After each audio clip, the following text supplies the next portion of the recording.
Hi there and welcome to Simplilearn's YouTube channel. Decision trees are one of the most intuitive and powerful tools in machine learning. Imagine a flowchart that helps you make decisions step by step, breaking complex problems into simple yes or no questions. That's exactly what decision tree does.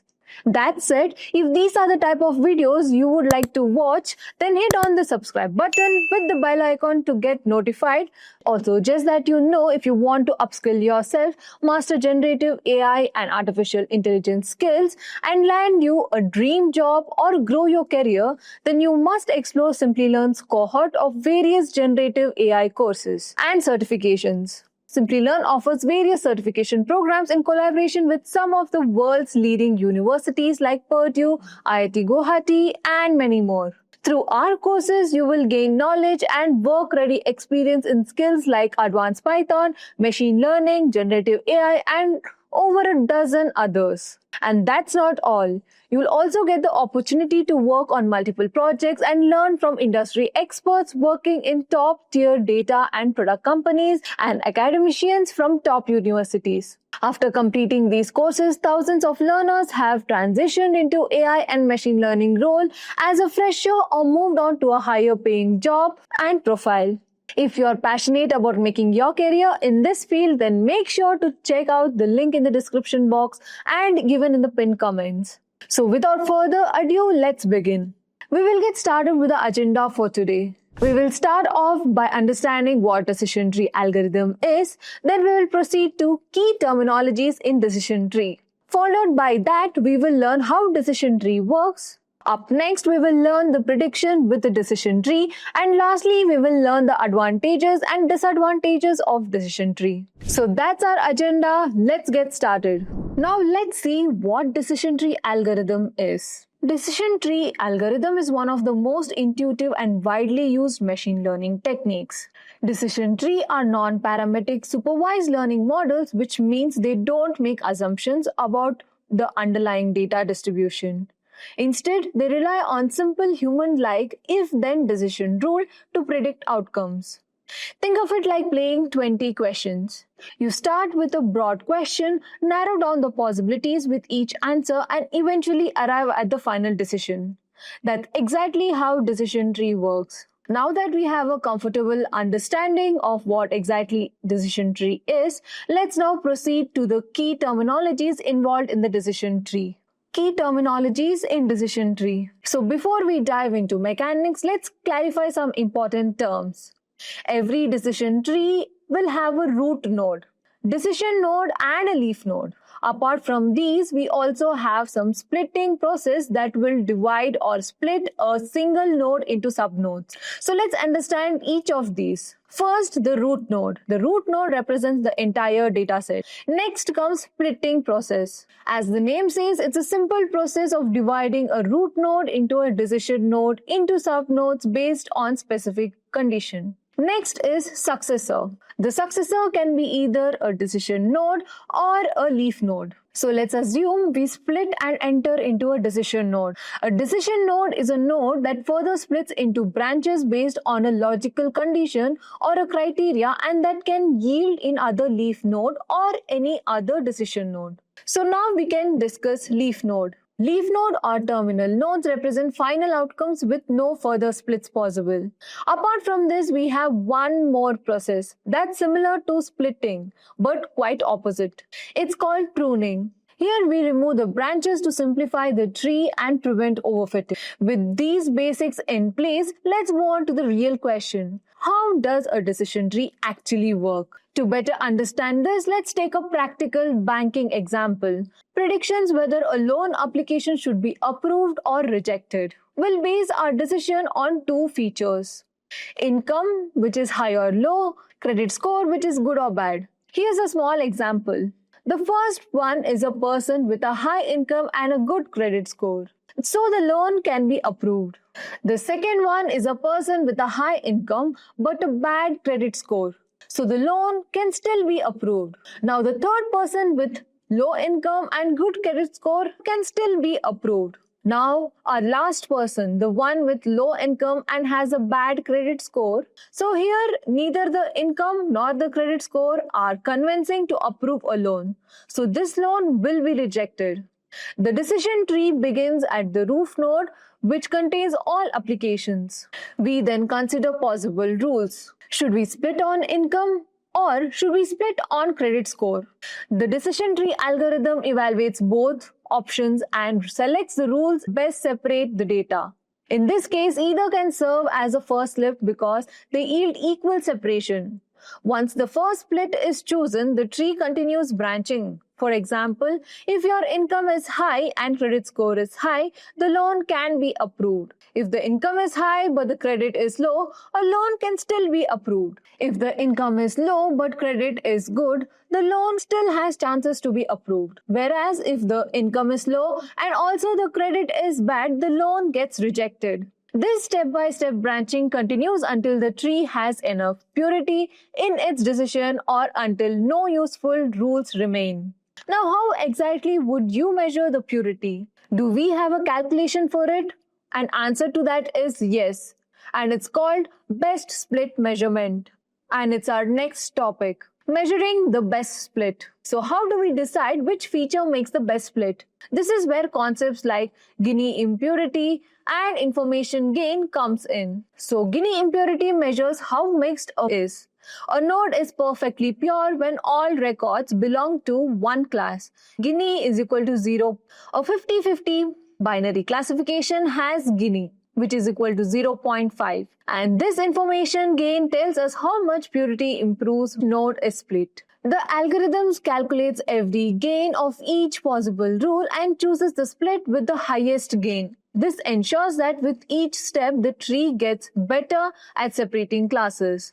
Now let's proceed with predictions with decision tree. Once built, the decision tree makes prediction by following the rules from root to leaf. For example, if a new applicant has low income and good credit score, the tree follows the path and predicts an approved loan. Not only can the tree provide the class label like approved or rejected, it can also give probabilities, for instance, 70% approved versus 30% rejected, based on the class distribution in the leaf node.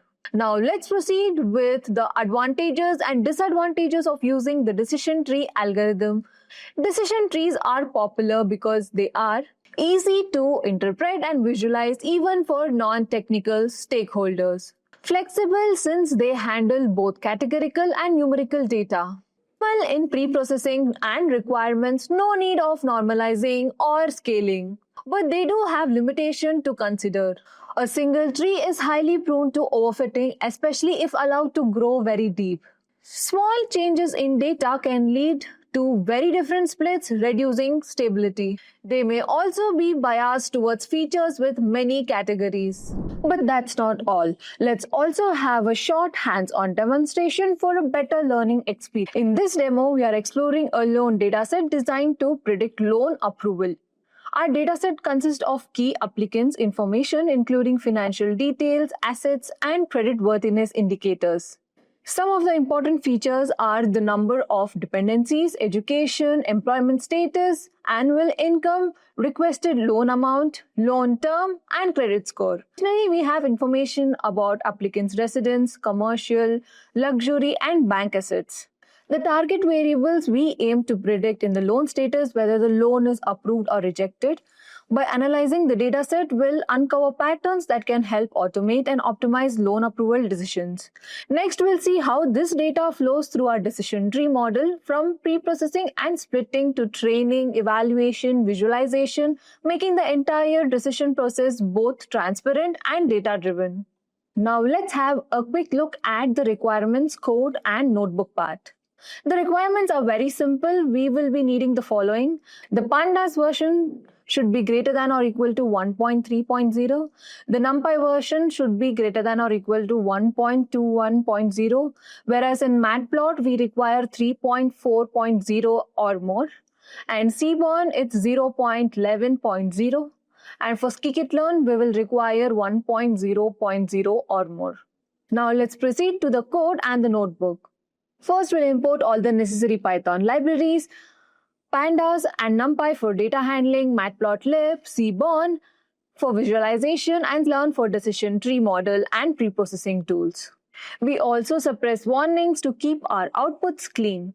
This setup ensures we have everything ready for smooth data analysis and model training process. Next, we define a loan decision tree class to structure our workflow. This class encapsulates the full analysis pipeline from loading the dataset, exploring it, pre-processing, training the model, evaluating the performance, and finally visualizing the decision tree. Organizing the code this way keeps it modular and easy to follow.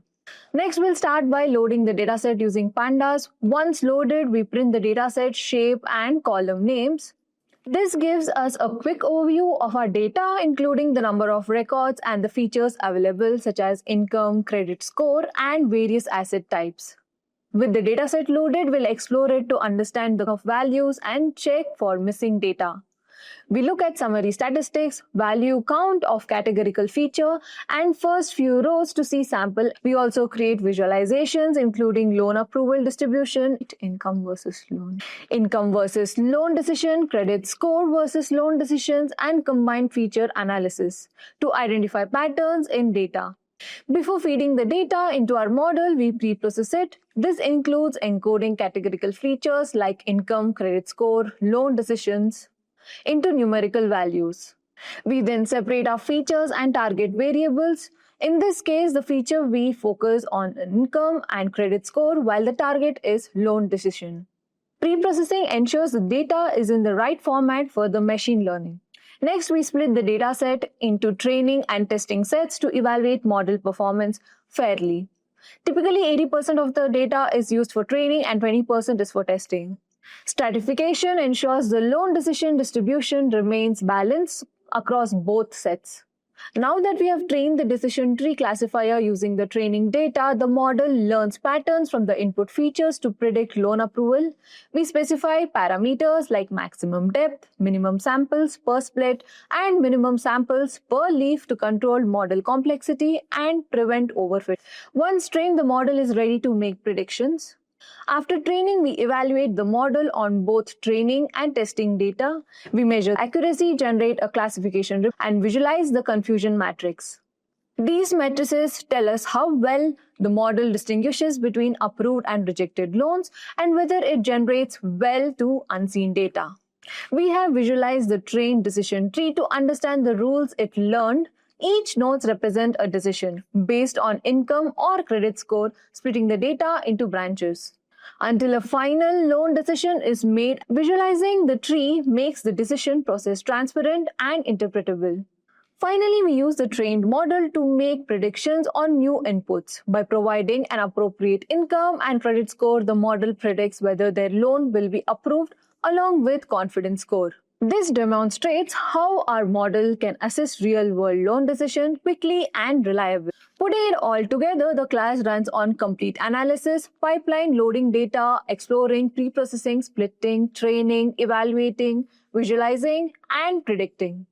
At the end, we have actionable insights from our dataset and model that can automate loan approval decision effectively. Now let's execute. There you go, you have a matplotlib that explains the result. However, as we discussed, decision trees also have drawbacks. To address these drawbacks, we often use ensemble methods like random forest or gradient boosting, which combine multiple trees to produce more robust and accurate models. And that's the core of decision tree algorithm, from understanding the basic terminologies to how splits are made to the advantages and limitation of this approach. Decision trees are not only a foundational concept in machine learning, but also a stepping stone to more powerful ensemble techniques. With that, let's have a small quiz to test your learning. So here's your question. What type of machine learning algorithm is a decision primarily used for?